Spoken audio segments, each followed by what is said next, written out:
All around the world, something dire is happening for the first time since the bubonic plague. Demographer Nicholas Eberstadt on Uncommon Knowledge now.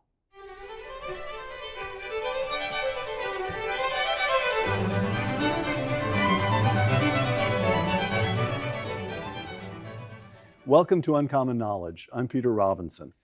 A fellow at the American Enterprise Institute, Nicholas Eberstadt earned both his bachelor's degree and a doctorate in political economy from Harvard. His books include the 2016 bestseller, Men Without Work, America's Invisible Crisis. In recent years, Dr. Eberstadt has devoted himself to studying demographics, in particular to global depopulation. Our text today, Dr. Eberstadt's recent article in Foreign Affairs magazine, The Age of Depopulation. Nick, welcome back to Uncommon Knowledge. Thank you for inviting me back, Peter. All right. The depopulation bomb. Nick Eberstadt in Foreign Affairs, quote, "Humans are about to enter a new era of history. For the first time since the Black Death in the 1300s, the planetary population will decline." We'll take this continent by continent in just a moment, as you do in your article, but give us an overview. How has the population behaved over these last 7 centuries since the bubonic plague, and what's happening? Right. Well, since we last met our intrepid heroes in the 14th century, the world's population has probably increased by something like a factor of 20. Not regularly, but very, very steadily. The reason for this is because human beings tend to procreate, and they tend to procreate at slightly higher birth rates than their death rate levels. And that means gradual and indeed exponential population growth over time. What's happening now is new and I dare say completely different. In the past, when human numbers declined, it was usually as a result of a calamity, say the plague, wars, other sorts of pestilence, upheaval, natural disasters. This time it's different. Global health is higher than it's ever been before. It's continuing to increase with a few very small footnotes that are exceptions around the world, but not enough to affect the overall totals or trends. What's happening now is that we are marching towards below replacement fertility, towards a global pattern of childbearing which will be insufficient to sustain global population. And that is entirely new. All right. I just have to, you just said it. You just said it very well.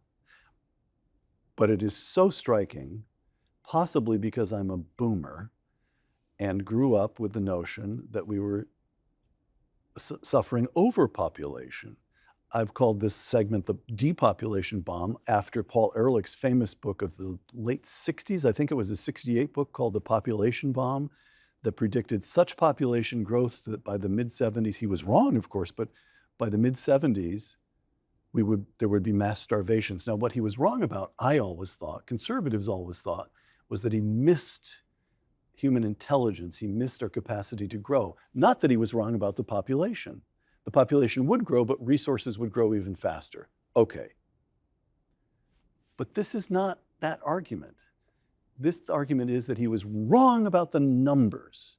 Population is going to shrink as we boomers depart from this world, not continue to grow. I'm just asking you to repeat it so I'm sure I've got it.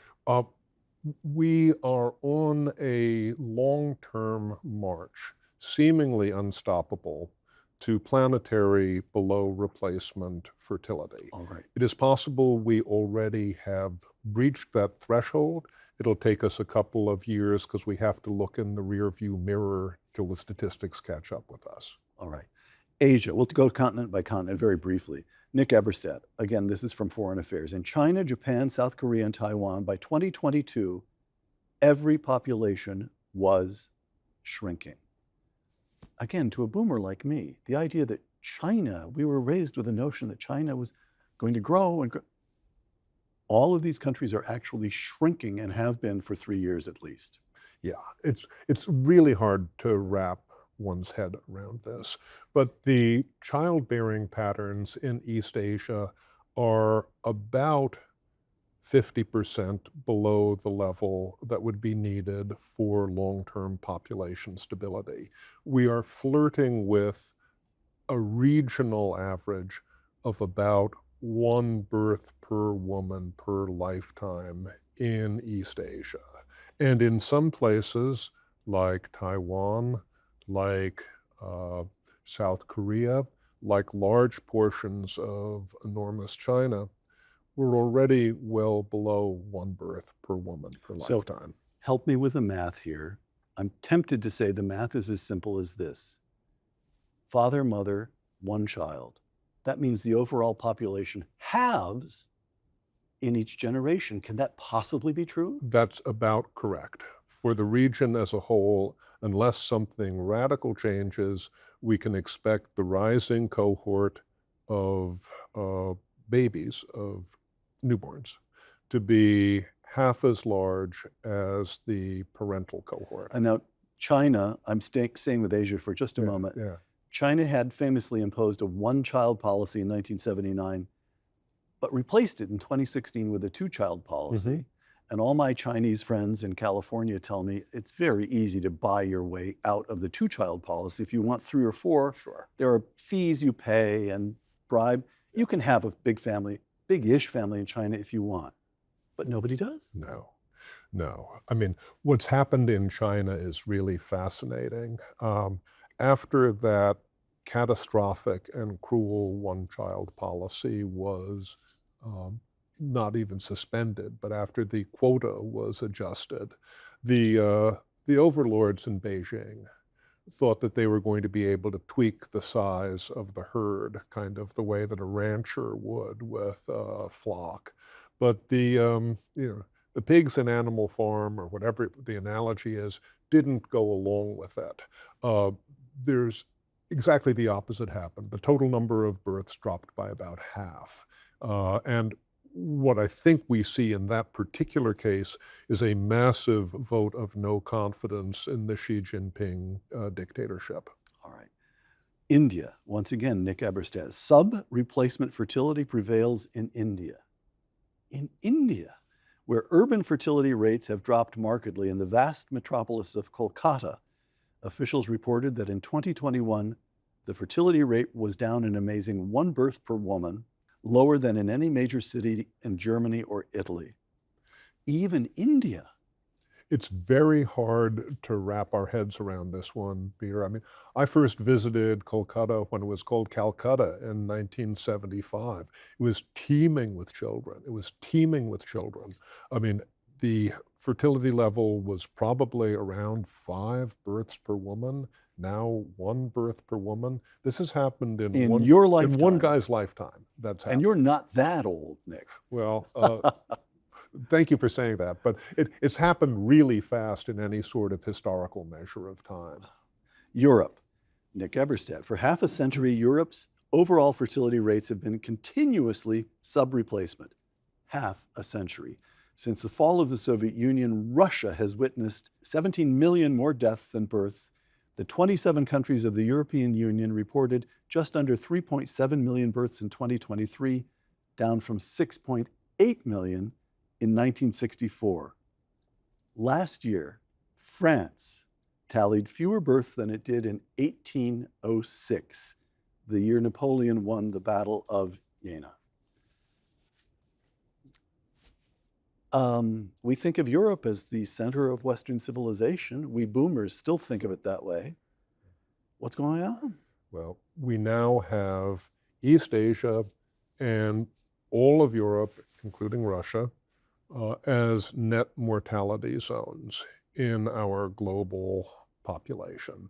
More deaths than births now, and that gap looks only to be increasing as far as a demographer's eye can see. Latin America, you write that birth rates are down throughout Latin America and the Caribbean, and indeed in North Africa and the Middle East. To quote you once again, Iran has been a sub-replacement society for about a quarter century, and in Turkey, Istanbul's 2023 birth rate was just 1.2 babies per woman, lower than Berlin's. Now, so if I understand you correctly, across the entire globe, there are only two exceptions to this trend of shrinking, one major exception and one minor exception, and we'll save the minor exception because it's the United States. The major exception is sub-Saharan Africa. Sure. Explain the degree to which it is an exception, and then if you can, why. Sure. Every continent on Earth, except for Africa, is now already below replacement. Replacement is 2.1 ordinarily. Roughly 2.1. All right. Every continent but Africa is exhibiting childbearing patterns that are inadequate to provide for long-term population stability.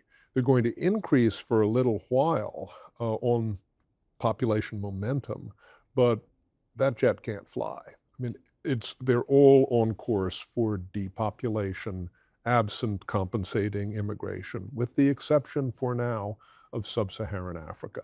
Sub-Saharan Africa is still 75%, or sub-Saharan Africa is about 100% above replacement. Africa as a whole, if we add in North Africa, maybe 75% above replacement.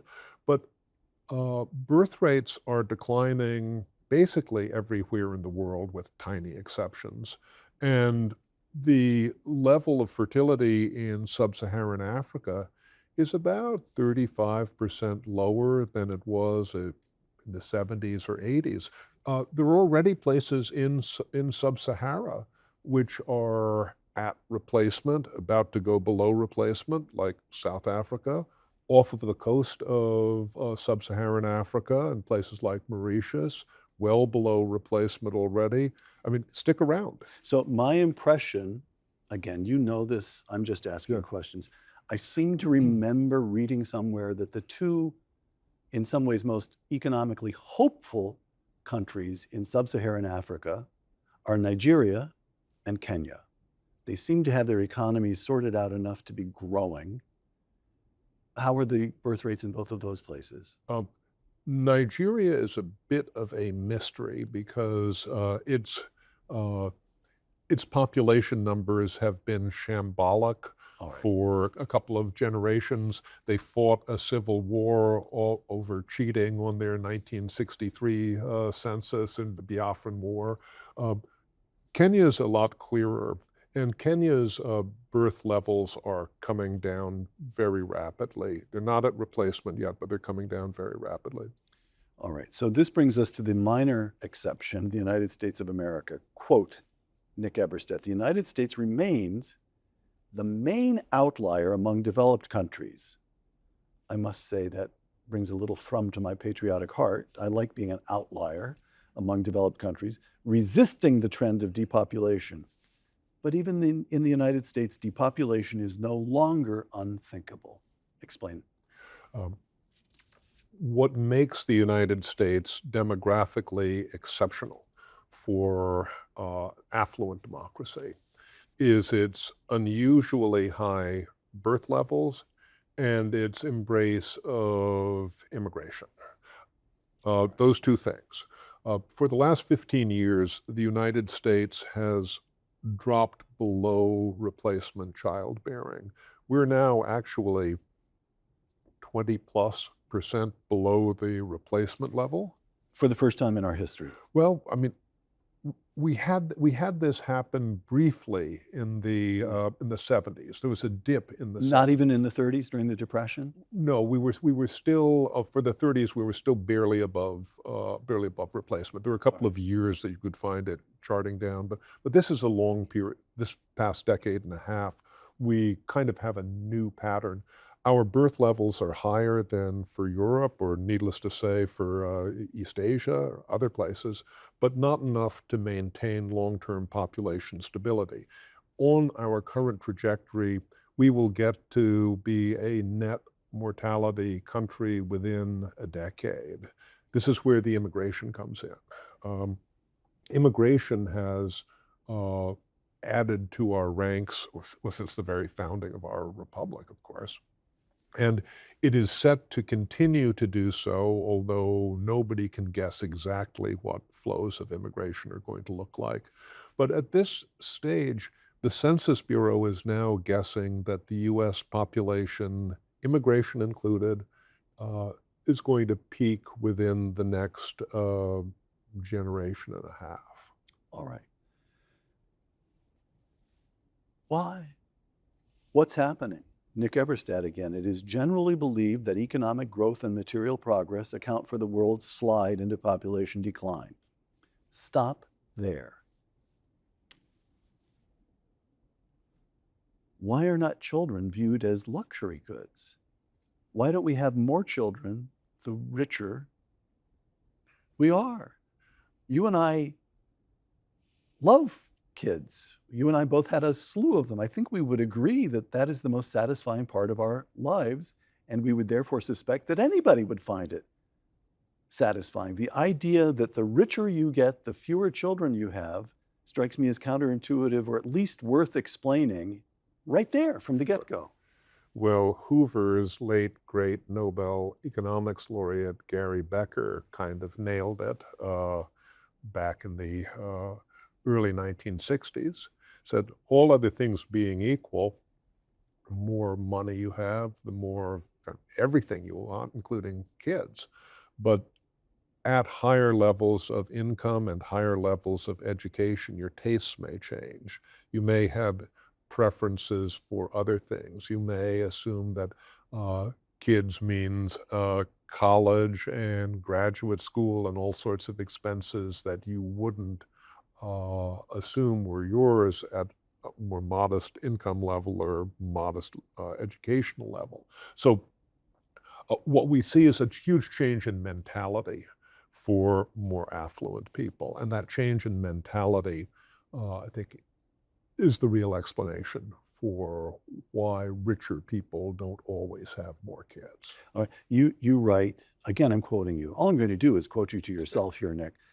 The most powerful fertility predictor ever detected, not how rich an economy is, but what women want.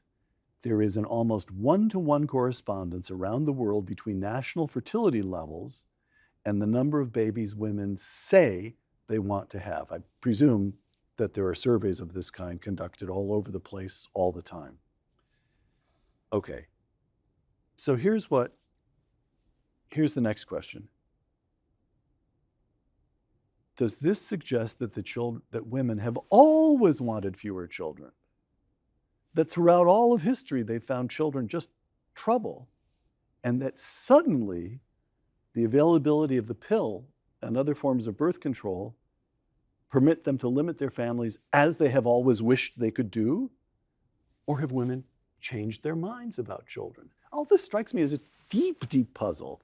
Am I wrong? Am I missing something? You're totally right. It's a almost unfathomably deep puzzle.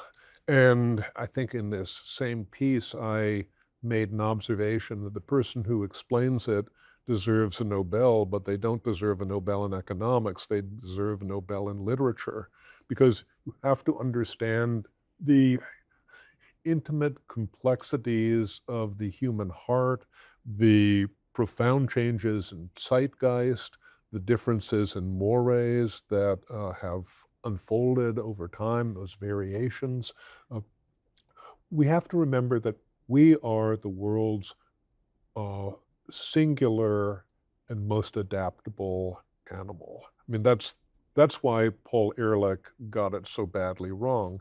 Uh, if we were all insects, he was a professor of population biology, studied insects. Right. And if we were insects, we would have had a very bad time after the 1960s. But we not only adapted our circumstances, we not only came up with adaptations that would allow us to prosper with greater numbers, we also changed our life expectancies, we changed our family formations, we changed our desire for children. Nick Eberstadt, what is happening might be best explained by the field of mimetic theory. And now you're in trouble because you are required to explain Oh boy. what mimetic theory is and how it might explain what's taking place. Well, back slightly after the Stone Age, when I was in college, what was really in vogue was this concept of sociobiology. E.O. Wilson and Yes, yes. others. The Also argument, an insect man. also an insect man, and very plausible argument, seemingly incontrovertible, was that we as creatures bound by our DNA had built-in habits and built-in approaches to living arrangements, social arrangements, and other things. Um, but now that we see poor countries in the world, very poor countries in the world, places like Myanmar, like Burma, where women seem to be voluntarily choosing to have fewer children that would be required to replace their cohorts. Uh, it doesn't look as if we have a built-in mechanism, a built-in thermostat We're that not hardwired. yeah, we're not children. hardwired to replace ourselves. It doesn't look like that. It looks much more as if mimetic theory, whose I guess great proponent was again Stanford's Rene Girard. My across the street neighbor. Wow, how cool is that? May be able to explain a lot more of what we're doing. To oversimplify mimetic theory, it's social imitation. That people are affected by what they see, and what they want is affected by what they see. And that there's an enormous amount of social learning, complex social learning in the arrangements that we live in. My favorite expert, the great Mary Eberstadt, uses mimetic theory in this way. She describes what she calls a cat stuck in a tree problem. And her point is that anytime that the fire department comes out to help the little kitty get down, that is a cat that was not raised around other cats. That was a house pet because it never learned from other cats how to get do down. this. And just in the same way that Kitty didn't learn how to get out of the tree, people who are not exposed to the social imitation and learning that would come with large families, are going to find it very hard to regain that. So I'm trained to think I'm trained to think as an economist that people's desires change. They're kind of exogenous. They go, desire for kids goes up, goes down. People will adjust accordingly. But it may be that it's very much harder to return to replacement fertility once you go far below that than we might expect. So on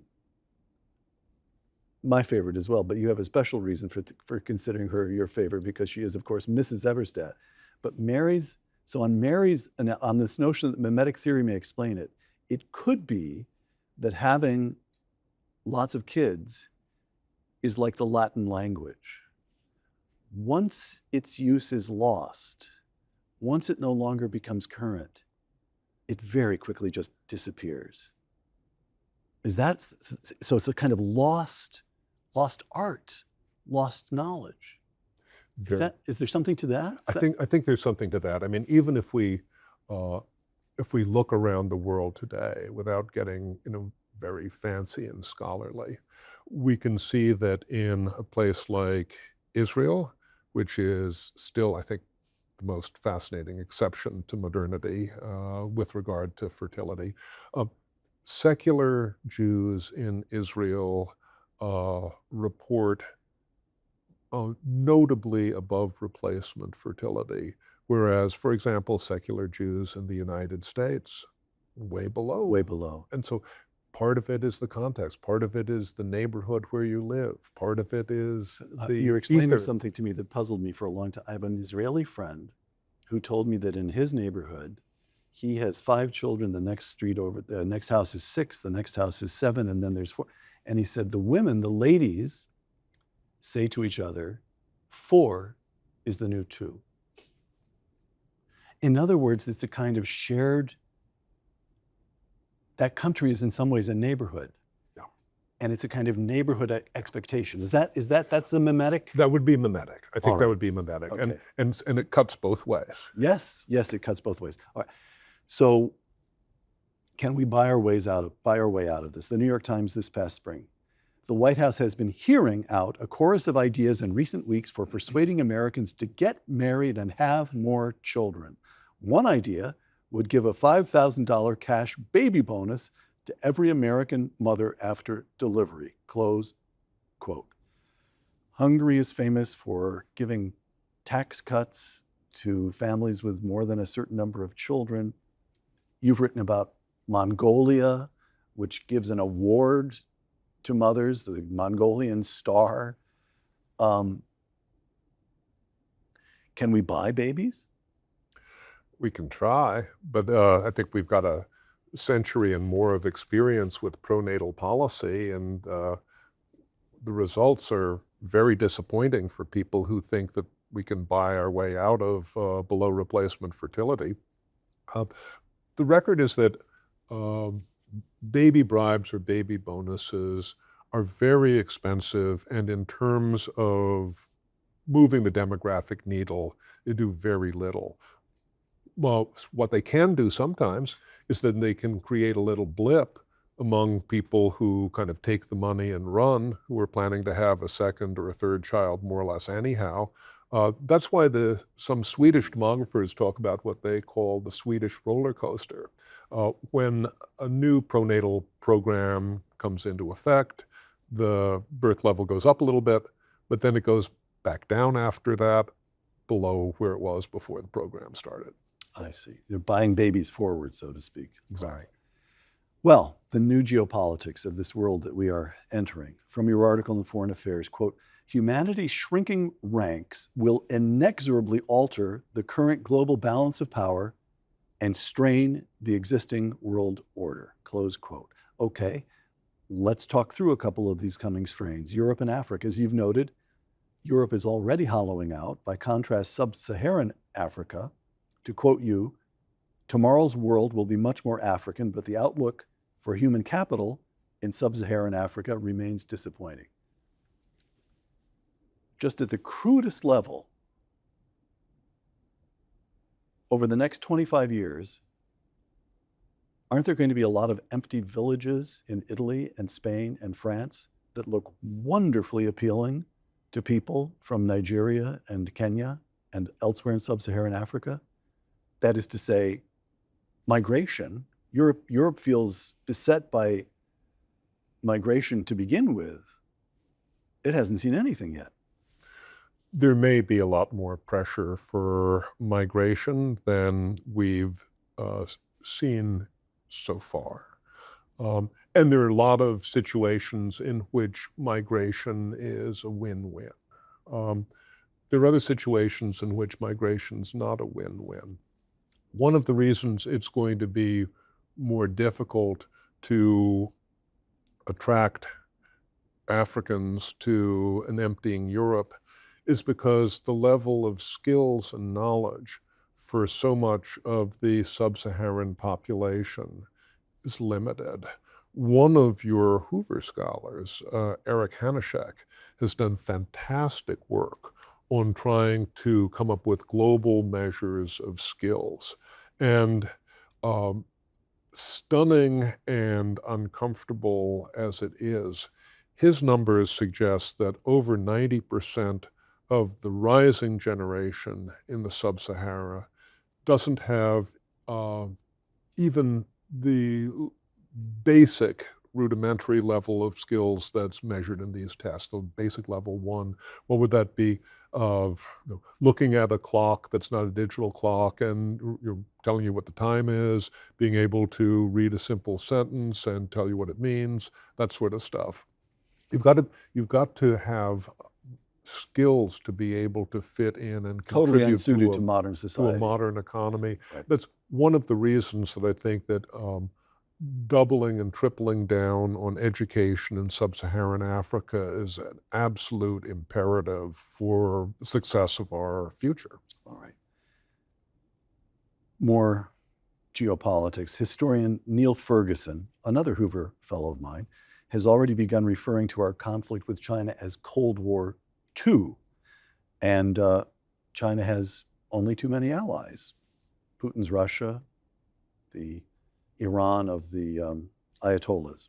To which Nick Eberstadt replies, quote, "The coalescing partnership among China, Iran, North Korea, and Russia is intent on challenging the US-led Western order, but the demographic tides are against them. China's birth crash, the next generation is on track to be only half as large as the preceding one, will unavoidably slash the workforce and turbocharge population aging." So this new world may bring all kinds of problems, but at least we can relax about the challenge from China. Well, or am I overreading let's put it this way. I have a sick fascination with the country of North Korea. And as far as I can tell, North Korea's GDP is approximately zero. It causes an awful lot of trouble internationally. It causes outsized trouble because if you have a revisionist, radical government in a world order that's predicated upon cooperation and complex economic arrangements, you can cause a lot of damage really easily. Nuts with nukes are going to be a problem, whether their population is growing or not. And if you have the second largest economy in the world possessed by the CCP, by a revisionist dictatorship, you can cause a lot of trouble, even if the balance of power is tilting against you. All right.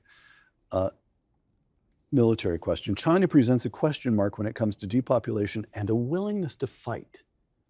I haven't seen this anywhere else. Actually, I haven't seen much of almost anything that you write about anywhere else. That's one of the things that makes you so singular as a scholar. China's military will be manned in large part by young people who are raised without children. Would China risk a force of only children in, say, an invasion of Taiwan? Question. Is anybody studying this question? Do we have anybody at the Pentagon who's asking how demography affects the willingness to use such military as you may have? I think there's a certain amount of speculation. All right. I mean, I think at this point we're at the musing and speculating and anecdotal analogy portion of the show. It's an open question whether casualty tolerance is going to be affected in China or in other parts of the world by the proliferation or the rise of the only child, or of armies composed of only children. All right. Back to the United States. Once again, Nick Eberstadt, the United States remains the most important geopolitical exception to the coming depopulation. US demographics look great today and may look even better tomorrow, pending, it must be underscored, continued public support for immigration, close quote. Well, now immigration is one of the most vexed issues in all of American politics. According to a Gallup poll last summer, this is actually before the presidential election, 55% of Americans wanted to see immigration curtailed. Yes. And they went on to elect a president who has done just that. Yep. All right, so Little Robinson thinks this through and says, uncontrolled immigration, or at least largely uncontrolled immigration, I think it's fair to say we just lost control of the borders,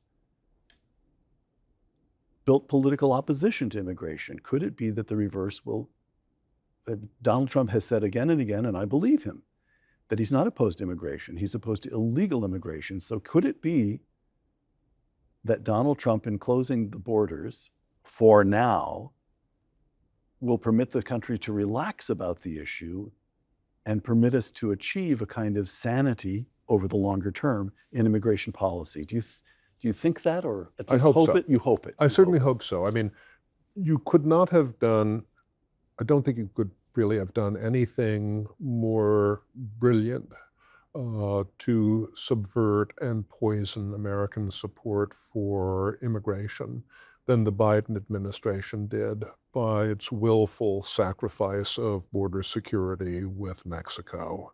Um, for half a dozen different reasons, it's not crazy for American voters to be horrified by that ongoing Nobody spectacle. voted for that. No, and uh, with border controls, with national sovereignty, with an approach where we get to choose whom we invite into our country, and with our fantastic special secret sauce for assimilating newcomers into loyal and productive Americans, I think there's a very, very positive future ahead of us.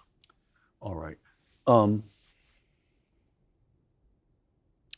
the basic formula for, I'm quoting from a different article in Foreign Affairs, but I'm quoting you still. This article is called America's Education Crisis is a National Security Crisis.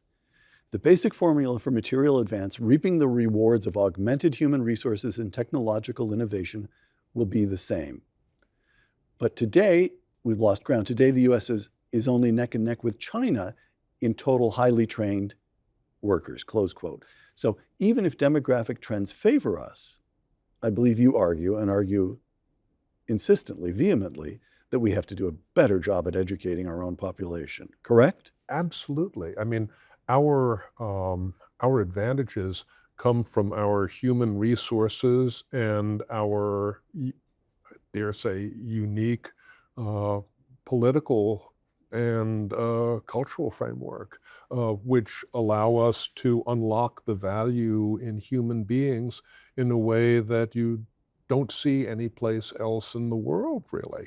And look at what our system does to attract talent from all over the world. I mean, look, the unlocking talent from abroad has also been one of the great game changers for the United States, both domestically and geopolitically. So let me ask you a question then. We've seen out in the States, we depart for a moment from Washington, Yeah. always a mentally refreshing exercise. Out in the States, we've seen this expanding school choice. Milton Friedman recommended school choice 6 decades ago, but Yeah. we're finally seeing it. Yeah. Possibly because this teachers union so embarrassed themselves during the COVID lockdown. Perhaps that plays part of it. But one way or the other, we now have 29 states, plus the District of Columbia, have school choice programs. I believe that I should make that 30 states because I believe the governor of Texas has now just signed a new school choice program. Are you optimistic? Now, this is K to K-12 we're talking about. Are you optimistic? That has to be positive. That It has has to to be be, doesn't it? positive. I mean, the thing that we see, as you know very well, Peter, is the worrisome unevenness of results within the United States. We've got a lot of fantastic public schools. We also have a lot of mediocre ones, and we've got some horrendously bad ones.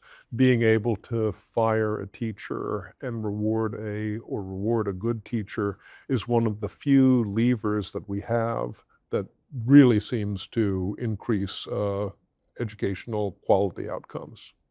Okay, and then I haven't thought this through, but you being you, I suspect you will have thought it through at least tentatively. What about higher education? I mean, it seems to me you could argue, one could argue, I don't know what argument you'd make, but that's the point. I'm setting up a question for you here, that our institutions of higher learning, and particularly our most prestigious institutions of higher learning with which you are intimately acquainted, really have become much too complacent, much too self-perpetuating, and that this reaction against them, which takes all kinds of forms, reaction against DEI, we have the Trump administration saying, I think you and I would both feel that the Trump administration says to Harvard, knock off this and this and this and this, or we're going to take away some of your funding. It says to Columbia, knock off this and this and this and this, or we'll take away some of your funding. My own view is that the this and this and this represents an undue intrusion on the self-government of a private institution, but that it sure is getting at something. And that to the extent that this administration shakes up and makes, in some degree or other, more responsive to the wider public, to the national interest, these elite institutions, it will have improved them. Now, of course, there is the other argument. How dare you say such a thing? It's taking a sledgehammer to these jewels. I don't know. What do you have thoughts on this? Yeah, I mean, we've got a really confusing set of developments in higher education, and this isn't new. I mean, this has been unfolding really since the 60s. I mean, on the one hand, we really do have the leading research and development centers in the world in our research universities in the United States. That has They really are jewels. that part hasn't changed. Right. What's troubling, obnoxious, and I think should be totally unacceptable is the sort of the long march through the institution by enemies of the open society. And that has no place in institutions of free and open inquiry. And yet it is so obvious in so many universities, in so many departments, in whole schools within universities. One of the things which is most troubling to me about political and public life in the US these days is the sort of slow death of truth that we're seeing in the public square. And it's not just statements that are being made in the White House. It's the contempt for truth that we see in the media, and it's the disregard or sometimes the hostility towards truth in the universities. Dealing with this problem is it's not easy. We don't have a magic wand for it. This problem developed over the course of a couple of generations. It's a historical problem at this point, and I don't know that it'll be resolved in less than a historical period of time. But sometimes it looks a little bit, if you're in a university, it looks a little bit like the Battle of Stalingrad, and it looks like you had house to house to house combat Yes, to get yes. safe spaces back, safe spaces for intellectual inquiry. Yes. A few last questions, Nick. Here I'm going to quote you from another article, but again, I'm quoting you. This is published by AEI itself, the American Enterprise Institute itself. America's Suicide Attempt, the sequel. This is you.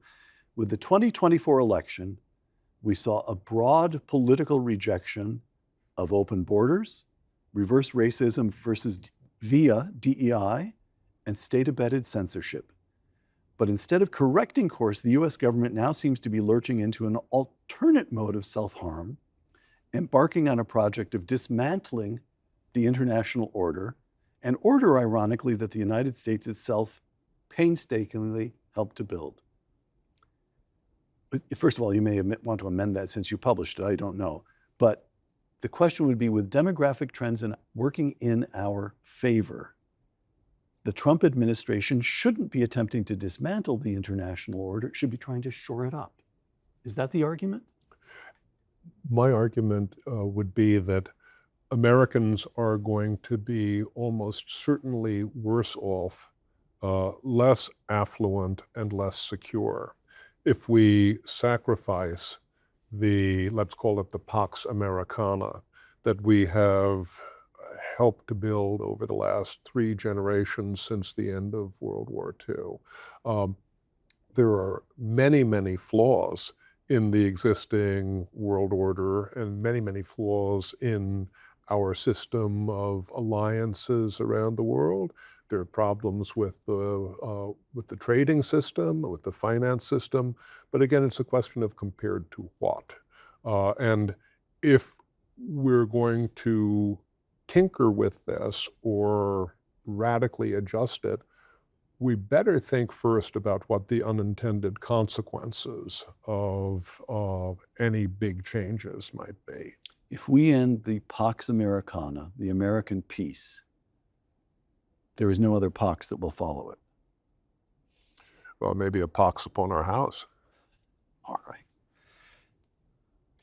The very first sentence of your essay, The Age of Depopulation, I'm going back to our master text for the day today in Foreign Affairs.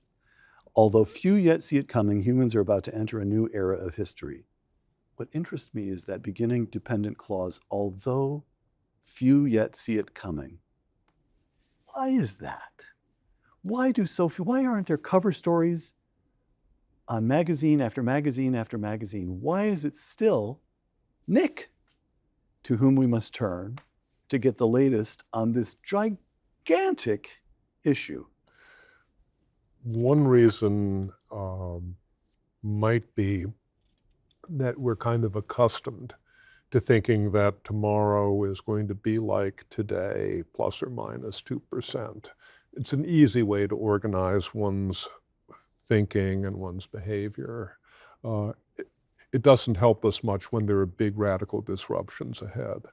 Another is that the ideology, we'll call it the myth of overpopulation, this kind of zombie idea, still circulates much too far in the intelligentsia and even in policy circles. The final thing is that the world's a big, complicated place, and the realm of the real and the possible is much wider and deeper than our own imaginations. And so our imaginations are probably going to be slapped by reality. We're going to have to rethink everything that we assume about these arrangements. You make an argument. I say we're on last questions, but this is a basic question. You make the argument that depopulation needn't be bad, to put it crudely. So let me hear a quotation and then a brief video clip. The quotation is you. Even in a graying and depopulating world, steadily improving living standards and material and technological advances will still be possible. And here is the video clip. You know, the birth rate is very low in almost every country. And unless that changes, civilization will disappear. America had the lowest birth rate, I believe, ever. That was last year. Places like Korea, the birth rate is 1/3 replacement rate. So that means in 3 generations, Korea will be 3 or 4% of its current size. And nothing seems to be turning that around. Humanity is dying. And Nick Eberstadt answers Elon Musk how? We have an extraordinary, new, completely unfamiliar challenge in front of us that's posed by a disinterest in having large families, by a change in our own desire for our own progeny, for continuing our own family lineages. Have to remember that we're the most adaptable species. I think we'll be able to adapt to this materially. As I say, I'm cautiously optimistic that we'll be able to maintain prosperity. My imagination isn't big enough to really understand how family life is going to work in a universe where there are so few siblings and so few relatives. We'll adapt somehow. Something will fill that social capital vacuum. You know, there are people saying AI will do it. We'll have robots. We'll have computers that know so much they can keep us company. Well, we get into the post-human world and stuff, but the threat to the family is the part of this that I can't really wrap my head around. I mean, I thought you were going to be more cheerful. I thought you were going to say, "Oh, calm down, Elon. Well, we may be half as many, but we'll still be we have well off and enjoying ourselves." We can shrink as a species for a long time and still have billions and billions and billions of people on Earth. And during that period of adaptation, we may also find that there are intellectual and spiritual and ideological changes that make for desire for children in consequential portions of the planet. Okay, so here's the last question. Again, I'm quoting you. People increasingly prize autonomy, self-actualization, and convenience. And children, for their many joys, are quintessentially inconvenient. Close quote. Well, now hold on. Let me repeat that. Autonomy, self-actualization, and convenience. And I put it to you, both as an academic and as a friend, because I'm attacking you here slightly because I know you well enough, Nick. I put it to you that autonomy, self-actualization, and convenience represent a recipe for an empty life. And there is something that you haven't quite said, but that I suspect you feel very sad about all of this. That somehow or other, I put it to you earlier in the show, but I put it to you again now, somehow or other, there is something spiritually amiss here that Israel, I once asked a young Israeli woman, why is Israel still above replacement level? And her reply struck me as very profound. At least it has always stayed with me. She said, my country, Israel, my country is still a cause. People have something to live for which they want to bring children into existence. So here's my last question. In this depopulating world, what would Nick Eberstadt, a good and holy man who is also a brilliant demographer, advise Pope Leo XIV? I don't think that the Prince of Rome needs any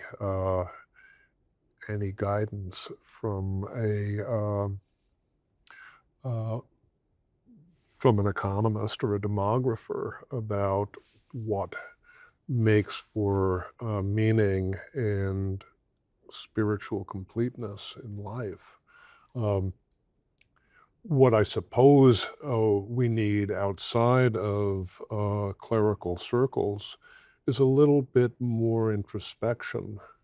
There've never been so many people on earth as there are now, and there's so much loneliness. I mean, we've cracked the formula for abundance, and that may be necessary for the sort of a fulfilling flourishing of our species, but it's inadequate. It's not that's not game over. What we're seeing all around the world with this birth crash is a change in values. And I think in an awful lot of cases, a substitution of older values for much less fulfilling ones. I mean, you look at look at the iPhone, and you see so many people gazing into that anywhere you go, even in low-income countries.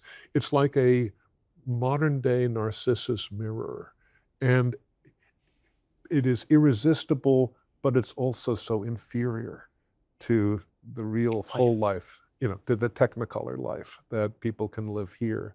So there's the quest for meaning is not going to end once we head into depopulation, as I believe we will sooner than most presume.